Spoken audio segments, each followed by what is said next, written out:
Hello, എല്ലാവർക്കും നമസ്കാരം. ഞങ്ങളുടെ പുതിയ വീഡിയോയിലേക്ക് സ്വാഗതം. അപ്പോൾ ഇന്ന് നമ്മൾ സംസാരിക്കാൻ താല്പര്യപ്പെടുന്നത് ഇപ്പം പ്രത്യേകിച്ച് കേരളത്തിലെ ക്രിസ്ത്യൻസിൻ്റെ ഇടയിൽ, ഇന്ത്യയിലെ ക്രിസ്ത്യൻസിൻ്റെ ഇടയിൽ പൊതുവായിട്ട് ചർച്ചയിലായിട്ടുള്ള FCRA ബില്ലിനെ പറ്റിയാണ്. അപ്പം FCRA എന്ന് പറഞ്ഞാൽ ഫോറിൻ കോൺട്രിബ്യൂഷൻ റെഗുലേഷൻ ആക്റ്റാണ് FCRA. അതിൻ്റെ പുതിയൊരു amendment bill FCRA amendment bill 2026 പറ്റിയാണ് നമ്മളിപ്പോൾ സംസാരിച്ചുകൊണ്ടിരിക്കുന്നത്. അപ്പോൾ ജസ്റ്റ് ഇതിൻ്റെ ഒരു ചരിത്രം നോക്കിക്കഴിഞ്ഞാൽ 1976 എമർജൻസി സമയത്താണ് ഈ ബില്ല് കൊണ്ടുവന്നത് ഇന്ദിരാഗാന്ധി. അപ്പോൾ അന്ന് ഈ എമർജൻസിക്ക് അഗൻസ്റ്റായിട്ടും ഇന്ദിരാഗാന്ധിക്ക് അഗൻസ്റ്റുമായിട്ടും ഒക്കെ ഫോറിൻ ഫണ്ട് ഉപയോഗിച്ച് എതിരായിട്ട് പ്രവർത്തിക്കുന്നു, അത് നിർത്താൻ വേണ്ടി എന്നുള്ള രീതിയിലാണ് അന്ന് ഈ നിയമം കൊണ്ടുവന്നത്. അപ്പോൾ ആ ഇന്ദിരാഗാന്ധിയെയും എമർജൻസിയെയും കോൺഗ്രസിനെയും ഒക്കെ രൂക്ഷമായിട്ട് എതിർക്കുന്ന BJP തന്നെ ആ നിയമം തന്നെ ഇപ്പം പൊടിയടിച്ച് ഉപയോഗിച്ച്, ഇപ്പോഴല്ല, അവർ വന്നതിന് ശേഷം പല അമെൻമെൻറ്റ്സും ഉണ്ടായി. 2020 അമെൻമെൻറ്റ് ഉണ്ടായി. അപ്പോൾ അത് ആണ് ഇപ്പം ആ നിയമം തന്നെ വീണ്ടും രൂക്ഷമാക്കി, അതിനെ കൂടുതൽ കഠിനമാക്കി ആണ് ഇപ്പം ചെയ്യാൻ പോകുന്നത്. അപ്പം FCRA പറ്റി നമ്മൾ സംസാരിക്കുക, അതിൻ്റെ എന്തുകൊണ്ടാണ് ഇതിനെ എതിർക്കപ്പെടുന്നു എന്നുള്ളതിനെ പറ്റി സംസാരിക്കുന്നതിന് മുമ്പ് ഒന്ന് രണ്ട് കാര്യങ്ങൾ കൂടെ. ഇപ്പോൾ ഈ FCRA ബില്ല് March 25, അതായത് ഇവിടെ ഇലക്ഷനൊക്കെ പ്രഖ്യാപിച്ചതിന് ശേഷമാണ് പാർലമെൻറ്റിൽ കൊണ്ടുവന്നത്. അപ്പോൾ അതിനുശേഷം പലവിധമായ എതിർപ്പുകൾ ഉണ്ടായിരുന്നതുകൊണ്ട് തൽക്കാലം ഇത് ഗവൺമെൻറ് ഹോൾഡ് ചെയ്തിരിക്കുകയാണ്. അപ്പം എനിക്ക് തോന്നുന്നത് ഇതൊരു മുൻകൂട്ടി ചെയ്ത ഒരു നാടകമാണ്. എന്താണെന്ന് ചോദിച്ചാൽ, നമ്മൾ ഇപ്പം നമ്മുടെ ശശികലയൊക്കെ പറയുന്നത്, ശശികലയെ പോലുള്ള വിഷയങ്ങൾ, അതേപോലുള്ള കുറേ നേതാക്കന്മാർ പറയുന്നത് യുവന്മാർ നമുക്ക് വോട്ടൊന്നും തരത്തില്ല, വോട്ട് വന്നില്ലെങ്കിൽ ഇത് പാസ്സാക്കണം എന്നുള്ള രീതിയിൽ സംസാരിക്കും. നമ്മൾ സോഷ്യൽ മീഡിയ നോക്കിയാൽ ഇതേപോലുള്ള അല്ലാത്ത സാധാരണ വിഷയങ്ങളും ഇതുപോലെ സംസാരിക്കാറുണ്ട്. ക്രിസ്ത്യാനികളൊന്നും BJP വോട്ടൊന്നും ചെയ്യത്തില്ല, അതുകൊണ്ട് പിന്നെ അവന്മാരെ ഒരു പാഠം പഠിപ്പിക്കണം വോട്ട് ചെയ്തില്ലെങ്കിൽ എന്നുള്ള മട്ടിൽ. അപ്പോൾ എനിക്ക് മനസ്സിലാകാത്തൊരു കാര്യം, ഇപ്പം ടോട്ടലി 16,000 NGOs ഉണ്ട് ഇന്ത്യയിൽ. ഓക്കെ, അതിന് ഭാഗ്യത്തിലാണ് പറയുക. അത് അവർക്ക് കിട്ടുന്ന 22,000 കോടി രൂപയാണ് ഇത് കിട്ടുന്നത്. പറഞ്ഞാൽ ഒരു 1.3 crores ആണ് ഈ ഓരോ ആവറേജ് എന്ന് പറയുന്നത്. ഇതാണ് ഒരു വലിയ സംഭവം എന്ന് പറഞ്ഞിവർ ബഹളം ഉണ്ടാക്കുന്നത്. ഓക്കെ, എനിവേ, അപ്പം ഇതിനകത്ത് വളരെ കുറച്ച് ശതമാനമേ ഉള്ളൂ ക്രിസ്ത്യൻസിൻ്റെ NGO. മനസ്സിലായില്ല, അത് കൂടുതൽ ആക്റ്റീവായിട്ടുള്ള അല്ലെങ്കിൽ കൂടുതൽ പ്രവർത്തനങ്ങൾ നടത്തുന്നത് ആണോ ക്രിസ്ത്യൻസിൻ്റെ ആണോ എന്നുള്ളൊരു സ്റ്റാറ്റിസ്റ്റിക്സ് ഒന്നും ഇതുവരെ എൻ്റെ കയ്യിലില്ല, എനിക്ക് കിട്ടിയിട്ടില്ല. അപ്പം എന്തുകൊണ്ടാണ് ഇപ്പം ഈ ബില്ല് കൊണ്ടുവന്ന് മറഞ്ഞു വെച്ചെന്ന് പറഞ്ഞാൽ, എനിക്ക് തോന്നുന്നതിൻ്റെ ഈ നാടകം ഇങ്ങനെയാണ്. അതായത് ഇങ്ങനെ ബില്ല് കൊണ്ടുവരിക, ബില്ല് കൊണ്ടുവന്ന് കഴിയുന്ന സമയത്ത് എതിർപ്പുണ്ടാവും. അപ്പോൾ ഇത് പിടിച്ചു വെക്കുക. അപ്പം ക്രിസ്ത്യാനികളെ ഒന്ന് പേടിപ്പിക്കാൻ പറ്റും. അതായത് നിങ്ങൾ വോട്ട് ചെയ്തില്ലെങ്കിൽ ഇവരെ പിന്നെ ഇലക്ഷൻ കഴിയുമ്പോൾ വോട്ട് ചെയ്തവർക്ക് അതുപോലെ ക്രിസ്ത്യൻസിൻ്റെ വോട്ട് കൊണ്ട് കിട്ടാവുന്ന സീറ്റുകൾ കിട്ടിയില്ല എങ്കിൽ ഇവർ ഈ അമെൻമെൻറ്റ് പാസ്സാക്കുകയും അത് ക്രിസ്ത്യാനികളുടെ വെള്ളം കൂടി മുട്ടിക്കുകയും എന്നുള്ള രീതിയിലാണ് അവരുടെ ഒരു രീതിയും കാര്യങ്ങളുമൊക്കെ.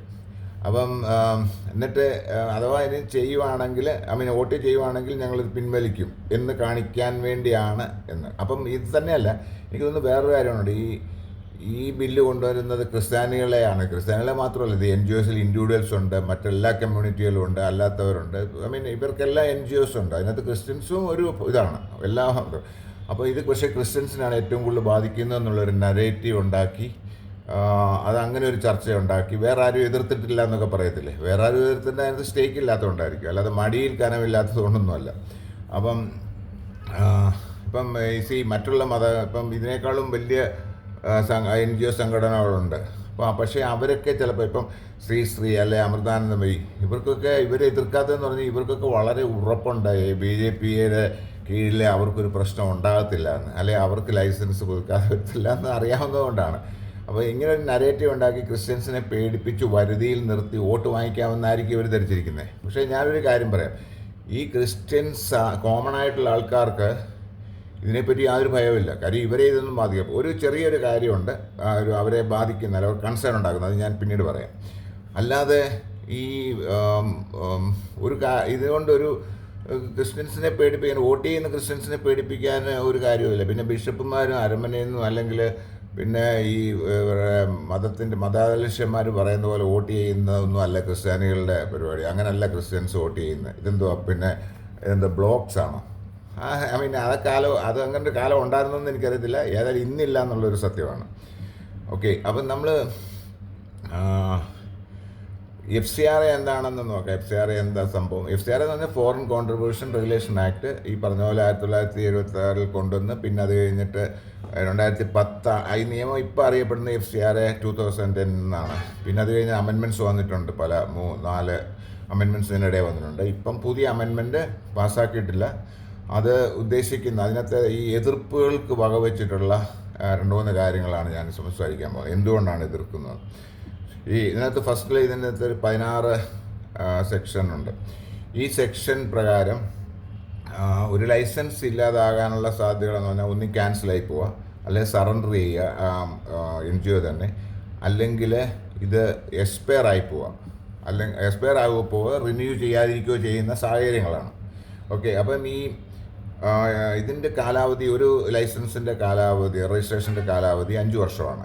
അപ്പം 5 വർഷം തികയുന്നതിന് മുമ്പുള്ള 6 മാസത്തിന് മുമ്പ്, എക്സ്പയർ ആകുന്നതിൻ്റെ 6 മാസത്തിന് മുമ്പ് ഇത് റിന്യൂ ചെയ്തിരിക്കണമെന്നാണ്. ഓക്കെ, അപ്പോൾ അതിന് മുമ്പിൽ ഇപ്പോൾ ആപ്ലിക്കേഷൻ കൊടുക്കാതിരിക്കുക, അല്ലെങ്കിൽ ആപ്ലിക്കേഷൻ കൊടുത്തിട്ട് അതിൻ്റെ മുകളിൽ അവർ അനാസ്ഥ കാണിച്ചാൽ പോലും ഈ ലൈസൻസ് പുതുക്കിയില്ല എന്നുണ്ടെങ്കിൽ ഈ പറഞ്ഞ ഇതെല്ലാം ഉണ്ടാവും. അപ്പോൾ ഇങ്ങനെ വരുമ്പോൾ എന്താണ് ഇതിൻ്റെ പ്രൊവിഷൻ എന്താണെന്ന് ചോദിച്ചാൽ, ഒരു ഡെസിഗ്നേറ്റഡ് അതോറിറ്റി ഇവരുടെ അസറ്റ്സ് എല്ലാം വെസ്റ്റഡ് ആവും എന്ന് പറഞ്ഞാൽ അവർക്ക് ഏറ്റെടുക്കാൻ പറ്റും, കോൺഫിസ്കേറ്റ് ചെയ്യാൻ പറ്റും. അത് ഈ നിയമത്തിൻ്റെ ഏറ്റവും വലിയൊരു പ്രശ്നം എന്താണെന്ന് ചോദിച്ചാൽ, ഇതൊരു അഡ്മിനിസ്ട്രേറ്റീവ് ബോഡിയാണ്. അത് എക്സിക്യൂട്ടീവാണ് ഇതിൻ്റെ തീരുമാനങ്ങളെല്ലാം എടുക്കുന്നത്, ഇത് വെസ്റ്റ് ചെയ്യുന്നത്. ഇതൊരു ജുഡീഷ്യൽ സ്ക്രൂട്ടണിക്ക് പോലും വിധേയമാക്കാൻ പറ്റാത്ത രീതിയിലാണ് നിയമം ഉണ്ടാക്കുന്നത്. പറഞ്ഞാൽ ജുഡീഷ്യറിക്ക് ഇതിനകത്ത് യാതൊരു പങ്കുമില്ല. മാക്സിമം ഡിസ്ട്രിക്ട് കോടതിയിൽ ഈ വിധിക്കെതിരെ, ഈ പ്രത്യേക കോൺഫിസ്കേറ്റ് ചെയ്യുന്ന വിധിക്ക് അഗൻസ്റ്റായിട്ടൊരു ഇത് കൊടുക്കാമെങ്കിലും അതിൻ്റെ പരിമിതികൾ വളരെ കൂടുതൽ. വളരെ ലിമിറ്റഡ് ആയിട്ടുള്ള ഒരു റീകോഴ്സ് അവിടെ നിന്ന് കിട്ടാൻ സാധ്യതയുള്ളൂ. അല്ലാതെ ഇതിന് ഒരു ജുഡീഷ്യൽ പ്രോസസ്സിൽ കൂടെ അല്ല ഇത് ഏറ്റെടുക്കുന്നത്. അപ്പോൾ അതാണ് അതിനകത്ത് ഏറ്റവും ഇതൊരു എക്സിക്യൂട്ടീവ്, അവരുടെ രജിസ്ട്രേഷനിൽ ചെയ്യാം അവർക്ക്. അപ്പോൾ അത് മനസ്സിലാക്കണമെന്നുണ്ടെങ്കിൽ ഈ 14 സെക്ഷനിനകത്ത് പല സെക്ഷൻസ് ഉണ്ട്. അതിനകത്ത് ഈ റിന്യൂ ചെയ്യാതിരിക്കുന്ന സാഹചര്യം, അല്ലെങ്കിൽ ഇത് പിന്നെ നമ്മളിപ്പം എക്സ്പയർ ആകുന്നതിന് മുമ്പ് രജിസ്ട്രേഷൻ കൊടുത്തത് റിന്യൂ ആകാതിരിക്കാനുള്ള സാഹചര്യങ്ങൾ പലതുണ്ട്. ഒന്ന്, ഈ നേരത്തെ ലൈസൻസ് കൊടുത്തത് തെറ്റായ വിവരങ്ങൾ കൊടുത്തിട്ടാണെന്ന് തെളിയുക, അല്ലെങ്കിൽ ഈ നേരത്തെ കൊടുത്ത ലൈസൻസുകളെ വയലേറ്റ് ചെയ്തു, അല്ലെങ്കിൽ FCRA നിയമങ്ങൾ ലംഘിച്ചു, അങ്ങനെയുള്ള കാരണങ്ങളാണ്. പക്ഷേ ഏറ്റവും ഇതിനകത്ത് രസകരമായ ഒരു ഇതെന്താണെന്ന് വെച്ചാൽ, ഗവൺമെൻറ്റിന് വേണമെങ്കിൽ ഒരു തീരുമാനമെടുക്കാം. അതായത് ഈ ലൈസൻസ് കൊടുക്കുന്നത് അഭികാമ്യമല്ല, മനസ്സിലായില്ലേ? അതായത് വിധ്വംസക പ്രവർത്തികൾ, സെഷനിസ്റ്റ് ആക്ടിവിറ്റീസ്, ആൻറ്റി നാഷണൽ ആക്ടിവിറ്റീസ്, പിന്നെ നമ്മുടെ ആദിവാസികളിലൊക്കെ പ്രവർത്തിച്ചു കഴിഞ്ഞാൽ അവരെ പിന്നെ നക്സലൈറ്റ്സും മാവോയിസ്റ്റുകളും ആക്കി മാറ്റും. അപ്പം മാവോയിസ്റ്റ് ആക്ടിവിറ്റി, ഇങ്ങനെ ഉള്ള കുറ്റങ്ങൾ ചുമത്തി, അതായത് നമ്മുടെ അനധികൃതമായി, പിന്നെ കൺവേർഷൻസ്, ഇതെല്ലാം ഇതിന് എന്തെങ്കിലുമൊക്കെ കാരണങ്ങൾ കണ്ടുപിടിച്ചിട്ട് ഇത് ലൈസൻസ് കൊടുക്കാതിരിക്കാം. അല്ലെങ്കിൽ ഈവൻ ഒരു ഉദ്യോഗസ്ഥൻ അത് ഓവർസൈറ്റ് കൊണ്ട് ലൈസൻസ് പുതുക്കാൻ താമസിച്ചു, അതായത് അവരുടെ ചുവപ്പുപാട കൊണ്ട്, അല്ലെങ്കിൽ അഡ്മിനിസ്ട്രേറ്റീവ് ലാപ്സ് കൊണ്ട്, അല്ലെങ്കിൽ എന്തെങ്കിലും അബദ്ധത്തിലായാൽ പോലും ഈ റിന്യൂ ചെയ്തില്ലെങ്കിൽ അതിന് അഗൻസ്റ്റായിട്ട് നമുക്ക് കോടതിയിൽ പോകാൻ പറ്റാത്ത ഒരവസ്ഥയാണ്, മനസ്സിലായി? അപ്പോൾ അങ്ങനെ ഇത് ഏതെങ്കിലും രീതിയിൽ ഇപ്പം ഗവൺമെൻറ് ഇടപെടലുകളോ അല്ലാതെയോ അനാസ്ഥ കൊണ്ടോ ഏത് രീതിയിലും ഈ ലൈസൻസ് രജിസ്ട്രേഷൻ പുതുക്കാൻ പറ്റിയില്ല എന്നുണ്ടെങ്കിൽ ഇൻസ്റ്റൻ്റായിട്ട്, അതിന് പ്രത്യേക ഓർഡറൊന്നും വേണ്ട, ഇൻസ്റ്റൻ്റായിട്ട് ഈ FCRA ഫണ്ട് ഉപയോഗിച്ച് ചെയ്തിട്ടുള്ള അസറ്റുകളെല്ലാം ഈ ഡെസിഗ്നേറ്റഡ് അതോറിറ്റിയിൽ പോവും. ഈ ഡെസിഗ്നേറ്റഡ് അതോറിറ്റിക്ക് അത് ഒന്നുകിൽ അത് വിറ്റിട്ട് ആ പണം കൺസോളിഡേറ്റഡ് ഫണ്ടിലേക്ക്, ഗവൺമെൻറ് ഓഫ് ഇന്ത്യയുടെ കൺസോളിഡേറ്റ് ഫണ്ടിലേക്ക് വകയിരുത്താം, അല്ലെങ്കിൽ വേറെ ആർക്കെങ്കിലും അത് നടത്തിക്കൊണ്ടുപോകാൻ അനുവദിക്കാം, അല്ലെങ്കിൽ ഈ ഡെസിഗ്നേറ്റഡ് അതോറിറ്റി തന്നെ ഇത് നടത്തിക്കൊണ്ടുപോകാം. എന്ന് പറഞ്ഞാൽ എന്താണ്, ഈ FCRA ഫണ്ട് മാത്രം ഉപയോഗിച്ചല്ലാതിരിക്കും ഓരോ സ്ഥാപനങ്ങളും ഉണ്ടാക്കിയിട്ടുള്ളത്. അതിനകത്ത് അതാണ് ഞാൻ പറഞ്ഞത്, നമ്മളുടെ സാധാരണക്കാർക്ക് കൺസേൺ ഉണ്ടാകുന്ന ഒരു കാര്യം ഇതിനകത്ത് ഇതാണ്. അതായത് നമ്മൾക്കറിയാം പല BJPക്കാരും RSSകാരും ഒക്കെ പറയുന്ന പോലെ ഇവിടെ FCRA ഫണ്ടൊന്നും കൊണ്ടുവന്നിട്ടല്ല ഇവിടെ പല സ്ഥാപനങ്ങളും നടത്തുന്നതും ഒക്കെ. അതൊക്കെ സ്വന്തം ആ സഭയിലെ മെമ്പേഴ്സിൻ്റെ പണം കൊണ്ടാണ്. ഇപ്പം ഞാനൊരു ഉദാഹരണം പറയാം.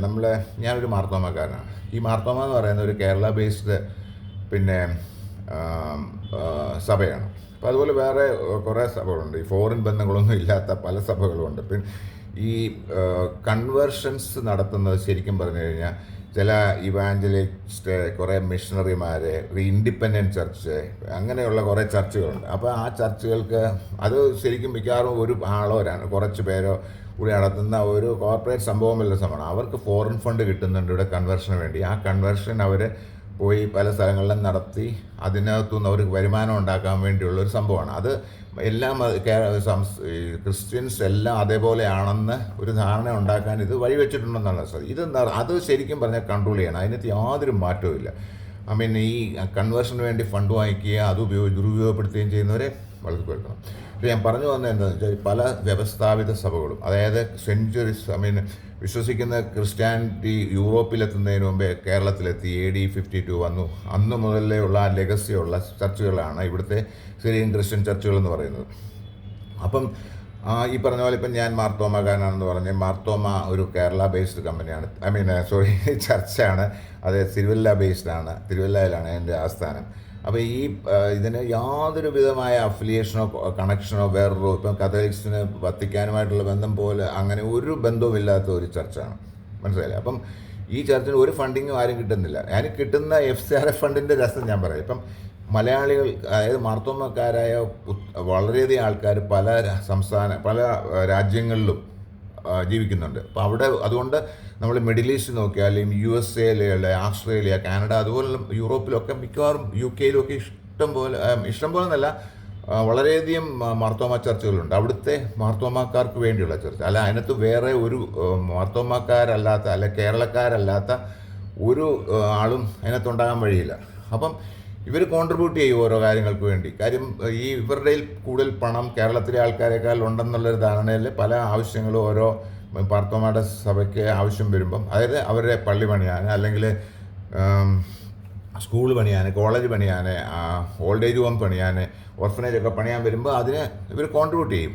ആ പണം അതുപോലെ അവരുടെ നോർമലായിട്ടുള്ള അവരുടെ സബ്സ്ക്രിപ്ഷന് അങ്ങനെയുള്ള ഇതെല്ലാം വെച്ചിട്ട് അതിന് വരുന്ന ബാക്കി പൈസ അല്ലെങ്കിൽ ഇതുപോലെ അവർ കോൺട്രിബ്യൂട്ട് ചെയ്യും. മാർത്തോമാക്കാരായ മലയാളികൾ കോൺട്രിബ്യൂട്ട് ചെയ്യുന്ന പൈസ ഈ ഇന്ത്യയിലേക്ക് കൊണ്ടുവരുമ്പം അത് FCRA നിയമം പ്രകാരമാണ് കൊണ്ടുവരുന്നത്. അത് ഫോറിൻ ഫണ്ടിങ് അല്ല, ആക്ച്വലി ഫോറിൻ രാജ്യത്തുനിന്ന് വരുന്നെന്ന് മാത്രമേ ഉള്ളൂ. മനസ്സിലായില്ലേ? അപ്പോൾ ആ ഫണ്ട് ഇവിടെ വരുമ്പോൾ അതും ഒരു ഫോറിൻ ഫണ്ട് ആവുകയും അതിന് ഈ സ്ക്രൂട്ടണി ഉണ്ടാകുകയും ചെയ്യുന്നു എന്നുള്ള സത്യം. എന്നിട്ട് അപ്പോൾ ആ പണം ഉപയോഗിക്കുകയും അതിൻ്റെ കൂടെ തന്നെ ഇവിടുത്തെ കേരളത്തിൽ അല്ലെങ്കിൽ ഇന്ത്യയിലുള്ള മാർത്തോമാക്കാർ, ഇപ്പം മാർത്തോമാക്ക് കേരളത്തിന് പുറത്തും മാർത്തോമാക്കാരുള്ളതുകൊണ്ട് അവർക്കെല്ലാം അവിടെ ഇഷ്ടംപോലെ പള്ളികളുണ്ട്. അപ്പോൾ അത് FCRA വരുന്നതെന്നല്ല ഞാൻ പറഞ്ഞത്. അപ്പം അങ്ങനെ വരുന്ന ഫണ്ടിൻ്റെ കൂടെ ഈ ഡൊമസ്റ്റിക്കായിട്ട്, അതായത് ഇവിടെയുള്ള ആൾക്കാരുടെ കോൺട്രിബ്യൂഷൻ കൂടെ കൊടുത്തായിരിക്കും ഈ സ്ഥാപനങ്ങളൊക്കെ ഉണ്ടാക്കുന്നത്. അപ്പോൾ ഈ സ്ഥാപനങ്ങൾ ഉണ്ടാക്കുമ്പോൾ അതിനകത്ത് ഇപ്പോൾ ഈ FCRA ഏതെങ്കിലും രീതിയിൽ ഇതായിപ്പോയി കഴിഞ്ഞ് കഴിഞ്ഞാൽ റിന്യൂ ചെയ്യപ്പെടാതെ പോവുക കഴിഞ്ഞാൽ, റിജക്റ്റ് ചെയ്യപ്പെടുകയാണെങ്കിൽ ആ അസറ്റ് ഏറ്റെടുക്കും. അതിനകത്ത് കുറച്ച് ഭാഗമേ കാണത്തുള്ളൂ ഈ ഫോറിൻ ഫണ്ട് എന്ന് പറയുന്നത്. അതും റിയലി ഫോറിൻ ഫണ്ട് അല്ല ആക്ച്വലി. മനസ്സിലായില്ലേ? പക്ഷേ ഈ ലോക്കലായിട്ടുള്ള ഡൊമസ്റ്റിക് ആയിട്ടുള്ള കോൺട്രിബ്യൂഷനും അതിനകത്തുണ്ടെങ്കിൽ പോലും ആ സ്ഥാപനങ്ങൾ ഏറ്റെടുക്കാം. പിന്നെ അതിനൊരു പ്രൊവിഷൻ ഉണ്ട്, അത് സെഗ്രിഗേറ്റ് ചെയ്ത് ഡൊമസ്റ്റിക് എത്ര ഫോറിൻ എത്ര എന്ന് തിരിച്ചിട്ട് ഡൊമസ്റ്റിക്കിൻ്റെ പൈസ തിരിച്ചു തരുമെന്ന്. രണ്ട് കാണാം. അത് ഒന്നും നടക്കാൻ പോകുന്ന കാര്യം. It's so difficult actually. പിന്നെ രണ്ടാമത്തെ കാര്യം, അതിൻ്റെ ഒരു വിഹിതമാണ് നമുക്ക് കിട്ടുന്നത്, അല്ലാതെ ആ സ്ഥാപനമല്ല തിരികെ കിട്ടുന്നത്. നമ്മൾ കെട്ടിപ്പടുത്ത അല്ലെങ്കിൽ നമ്മളതിനെ ഉയർത്തിക്കൊണ്ട് വന്നൊരു സ്ഥാപനം പോകുന്നതും അതിനൊരു കോമ്പൻസേഷൻ കിട്ടുന്നതും വ്യത്യാസമുണ്ട്. മനസ്സിലായില്ല? അങ്ങനെ കോമ്പൻസേഷൻ ആണെങ്കിൽ പിന്നെ കിട്ടാനാണെങ്കിൽ ഇതെന്ത് ബിസിനസ്സാണോ? ഒരു സാധനം ഉണ്ടാക്കിയിട്ട് വിറ്റിട്ട് പൈസ, അത് തന്നെയല്ല എനിക്ക് തോന്നുന്നില്ല മാർക്കറ്റ് വാല്യൂലൊന്നും ഇവർ കോമ്പൻസേഷൻ തരുമെന്നും. അപ്പം അതിനുവേണ്ടി അല്ല ചെയ്യുന്നത്. അങ്ങനെയാണെങ്കിൽ പിന്നെ ഇത് ചെയ്യാതിരുന്നാൽ പോരെ. അപ്പോൾ ഇതുപോലെയാണ് പല വ്യവസ്ഥാപിത മതത്തിലും സംഭവിക്കുന്നത്. ഇപ്പം നമ്മൾ ഇതിനെ എതിർക്കുന്ന ആൾക്കാർ തന്നെ ഞാൻ പറയാം, ഇത് ഇപ്പോൾ ഈ BJP-യിലെ ഇത് കൊണ്ടുവരണം, ഇത് ക്രിസ്ത്യാനികളെ പിന്നെ അവർ വോട്ട് ചെയ്യാത്തതുകൊണ്ട് അവരെ പാഠം പഠിപ്പിക്കണമെന്ന് പറയുന്ന ആൾക്കാരുണ്ടല്ലോ. ഇത് ഭൂരിപക്ഷം ആൾക്കാരും ഇതുപോലെ ഫോറിൻ ഫണ്ടെന്ന് പറയപ്പെടുന്ന ഫണ്ടും കൂടി ഉപയോഗിച്ച് ഉണ്ടാക്കിയിട്ടുള്ള സ്കൂളുകളിലും കോളേജുകളിലും പഠിച്ചിട്ടുള്ളവരും അതുപോലെ ഹോസ്പിറ്റലുകളിൽ പോകുന്നവരും ഒക്കെ ആയിരിക്കും. മനസ്സിലായില്ലേ? അതാണ് അതിനകത്ത് ഏറ്റവും വലിയ തമാശ എന്ന് പറയുന്നത്. അപ്പം ഞാൻ പറഞ്ഞു വന്നതെന്ന് ചോദിച്ചാൽ, ഇതാണ് ശരിക്കും പറഞ്ഞാൽ ഈ ഇതിൻ്റെ ഇത് ആൾക്കാർ മനസ്സിലാകുന്നില്ല. അവർ പല ആൾക്കാരും ചോദിക്കുന്നത് മടിയിൽ കനവില്ലാത്തതിന് എന്തിനാണ് പറയുന്നത്? നോ, അങ്ങനെയല്ല. ഇതിൻ്റെ ഒരു ത്രെട്ട് എന്താണെന്ന് ചോദിച്ചാൽ, ഇത് അതായത് നമ്മളെ വരുതിയിൽ നിർത്താൻ വേണ്ടി പല രീതിയിൽ ഇത് ദുരുപയോഗപ്പെടുത്തും. ഇത് നമുക്ക് കോടതിയിൽ പോലും ചെയ്യാൻ പോകാത്ത രീതിയിലാണ് ഈ ബില്ലുണ്ടാക്കിയിട്ട്. അപ്പം അത് ദുരുപയോഗപ്പെടുത്തുന്നത് കൊണ്ടാണ് നമ്മൾ കഷ്ടപ്പെട്ടുണ്ടാക്കിയ പൈസ നിന്നും നമ്മൾ കൊടുത്ത കോൺട്രിബ്യൂഷൻസ് ഉണ്ടാക്കിക്കോട്ടെ, അല്ലെ അത് ഉള്ള സ്ഥാപനങ്ങൾ നഷ്ടപ്പെട്ടു പോവുക എന്ന് പറയുന്നത് അത് എല്ലാവർക്കും ഒരു വേദനയുള്ള കാര്യമാണ്. നമ്മൾ അങ്ങനെ ഒരു കോസിന് വേണ്ടി അത് ചെയ്തിട്ടുണ്ടെങ്കിൽ ആ കോസ് ഇല്ലാതാവുമ്പം നമുക്കൊരു വിഷമം ഉണ്ടാവും. അത് ശരിക്കും സത്യമാണ്. അപ്പം അത് ഗവൺമെൻറ് ഡിസ്ക്രിപ്ഷനിൽ അല്ലെങ്കിൽ ഗവൺമെൻറ്റിൻ്റെ പാർട്ടിയുടെ ഡിസ്ക്രിപ്ഷനിൽ അവരുടെ ചില താല്പര്യങ്ങൾക്കനുസരിച്ചിട്ട് ഇത് കൊടുക്കാതിരിക്കാൻ പറ്റും. ഇപ്പോൾ ഫോർ എക്സാമ്പിൾ തിരുവല്ലയിൽ അനൂപ് ആൻ്റണി നിന്നു. അനൂപ് ആൻ്റണി BJP-കാരനാണ്. BJP ജയിച്ചില്ലെന്നുണ്ടെങ്കിൽ തിരുവല്ലയിൽ ഏറ്റവും കൂടുതൽ ഇൻഫ്ലുവൻസ് ഉള്ള അല്ലെങ്കിൽ മെമ്പേഴ്സുള്ള ക്രിസ്ത്യൻ സഭകൾക്ക് എഗൻസ്റ്റായിട്ടൊരു പണി കൊടുത്തേക്കാം എന്നൊക്കെ വിചാരിക്കാമെന്നുള്ള അവസ്ഥയിലാണ് ഈ ബില്ല് വന്നിരിക്കുന്നത്. അപ്പോൾ അതിനെയാണ് ആൾക്കാർ എതിർക്കുന്നത്. പക്ഷേ ഇതുകൊണ്ട് വോട്ടേഴ്സിന് പ്രത്യേകിച്ച് വലിയ കാര്യമാണ്. ഞാൻ പറഞ്ഞു എക്സെപ്റ്റ് ദിസ്, അതായത് അവരെ കോൺട്രിബ്യൂഷനുകൾ ഉൾപ്പെടുന്ന സ്ഥാപനങ്ങൾ നഷ്ടപ്പെടുമ്പോഴുള്ള വേദന, അതാണ് അവരുടെ ഇത്. പക്ഷേ ഇതൊരു നല്ല നടപടിയാണെന്ന് എനിക്ക് തോന്നുന്നില്ല. ഇത് ചെയ്യുവാണെങ്കിൽ എനിക്കറിയത്തില്ല അത് എങ്ങനെയാണ്, അത് ചെയ്യുമോ ചെയ്യത്തില്ലയോ, അതോ വെറും ഓലപ്പാമ്പിനെ കാണിച്ച് പേടിപ്പിക്കുവാന്നോ, അതോ അല്ലെങ്കിൽ ഇങ്ങനെ ചെയ്തിട്ട് ഒരു പാഠം പഠിപ്പിക്കും എന്നുള്ള രീതിയിൽ ചെയ്യുമോ, എന്നിട്ട് കുറേ സ്ഥാപനങ്ങൾ പിടിച്ചെടുക്കുമോ നമുക്ക് കണ്ടറിയാം. മനസ്സിലായത്? പക്ഷേ ഈ പേടിപ്പിക്കൽ കൊണ്ട് എനിക്ക് തോന്നുന്നില്ല ഇവർക്ക് വോട്ട് കിട്ടുമെന്ന്. എനിക്കിന്ന് കിട്ടാൻ സാധ്യത ഉണ്ടായിരുന്ന വോട്ട് കൂടെ പോകാനാണ് സാധ്യത എന്നാണ് എൻ്റെ ഒരു വിശ്വാസം. ഓക്കെ, അപ്പം പറഞ്ഞു വരുന്നത്, ഇത് നമ്മൾ ഈ ഗവൺമെൻറ്റും ബാക്കിയുള്ള പാർട്ടിയും ഒക്കെ ഇത് ഒന്നുകൂടെ ആലോചിച്ച് ചെയ്യണം എന്നുള്ളതാണ് എൻ്റെ ഒരു അപേക്ഷ, അല്ലെങ്കിൽ അതിൻ്റെ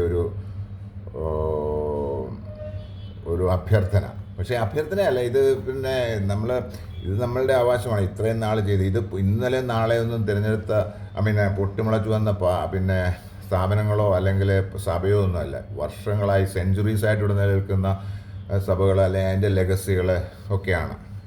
മാർത്തോമാ സഭ എന്ന് പറയുന്നത് അതിൻ്റെ ലെഗസി ഈ പറഞ്ഞ പോലെ സെൻറ് തോമസിൻ്റെ സമയം മുതലുള്ളതാണ്. ഇപ്പോൾ മാർത്തോമാ എന്ന് പറയുന്ന ഒരു സഭ ഉണ്ടായത് 19th സെഞ്ച്വറി ആണെങ്കിൽ പോലും അതിന് മുമ്പിലത്തെ അതിൻ്റെ ലെഗസിയൊക്കെ ഇതാണ്. അപ്പം ഞാൻ മാർത്തോമാ സഭയെ പറ്റി മാത്രമല്ല പറഞ്ഞത്, ഈ വ്യവസ്ഥാപിത സ്ഥാപനങ്ങൾ അവർ കൺവേർഷൻ അല്ല ചെയ്യുന്നത്. അവർ കൺവേർഷന് വേണ്ടി ഇവിടെ ഞാൻ കണ്ടില്ല ഏതെങ്കിലും വ്യവസ്ഥാപിത മതങ്ങൾ ഇവിടെ കൺവേർഷൻ ചെയ്യുന്നുണ്ടോ? ഇല്ല, അവരല്ല ചെയ്യുന്നത്. അത് ആക്ച്വലി അവർ ചെയ്യുന്നത് ഇതുപോലെ